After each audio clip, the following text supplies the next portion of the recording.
Hi guys. So இன்றைக்கி என்னோட style and N mummy சொல்லிக் கொடுத்த மேகி தான் பண்ண போகிறோம். நார்மலி மேகி 2 மினிட்ஸில் பண்ணிடுவான்னு சொல்லுவாங்க. பட் ஆனால் எனக்கு அப்படி பண்ணி சாப்பிட்றது பிடிக்கவே பிடிக்காது. ஸோ இந்த மாதிரி மெத்தடில் பண்ணி கொஞ்சம் டைம் எடுக்கும், கொஞ்சம் ரொம்பவே டைம் எடுக்கும். பட் ஆனால் டேஸ்ட்டு சூப்பராக இருக்கும். ஸோ ஒன்றுமே இல்லை, ஆஸ் யூஷுவல் நம்ம எல்லா காய்கறியும் முன்னாடி போட்டு ஃப்ரை பண்ணிவிட்டு ப்ளஸ் மசாலா போட்டுட்டு அதுக்கப்புறம் தண்ணி ஊற்றி மேகியை அதுலேயே பாயில் பண்ணோன்னா ஸோ என்னோடய அம்மா special Maggi ready.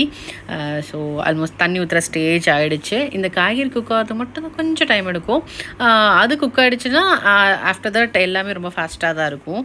So finally இவ்வளோ வேலாக சிந்தி என்னோடய மேகி நான் ரெடி பண்ணிட்டேன். பசிக்குது ரொம்ப.